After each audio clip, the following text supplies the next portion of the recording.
നിനക്കറിയാമോ, കുഞ്ഞുനാളിൽ നിനക്ക് എപ്പോഴും രവിയേട്ടനെ മതിയായിരുന്നു. നിനക്ക് ഓർമ്മയുണ്ടോ പണ്ട് നമ്മൾ അരിയും കറിയും വെച്ച് കളിച്ച ഓർമ്മയുണ്ടോ? ഇല്ല. പുഴയിൽ പോയി നീന്തി കുളിച്ച ഓർമ്മയുണ്ടോ? ഇല്ല. വീട് പണിഞ്ഞ ഓർമ്മയുണ്ടോ? ഇല്ല. അച്ഛനും അമ്മയും കളിച്ച ഓർമ്മയുണ്ടോ?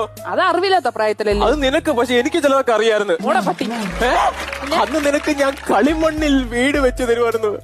ആ മണ്ണ് ഞാൻ ഇന്നും നിന്റെ ഓർമ്മയ്ക്കായി സൂക്ഷിക്കുന്നു. എന്തിനാ നിന്റെ വായിലിട്ട് മൂടാനാ? അയ്യ, എന്തിനു വർത്താനം പെണ്ണേ? പിന്നെ നീ ഇങ്ങനെയൊക്കെ പറഞ്ഞ പിന്നെ എന്തോ പറയും? രവിയേട്ടന് വേണ്ടി നീ എന്തെങ്കിലും ഒന്ന് സൂക്ഷിച്ചിട്ടുണ്ടോ? രവിയേട്ട ഇപ്പൊ എന്താ പറഞ്ഞേ? എനിക്ക് വേണ്ടി നീ എന്തെങ്കിലും സൂക്ഷിച്ചു വെച്ചിട്ടുണ്ടോ? സൂക്ഷിച്ച് വെച്ചിട്ടുണ്ടോന്ന്. രവിയേട്ടനെ ഓർമ്മയുണ്ടോ? പണ്ട് നമ്മുടെ കുട്ടിക്കാലത്ത് രവിയേട്ടൻ ഞാനുമായിട്ട് കളിച്ചോണ്ടിരുന്ന സമയത്ത് രവിയേട്ടൻ എന്റെ അടുത്ത് ഒരു കുട്ടി കുറുമ്പ് കാണിച്ച്.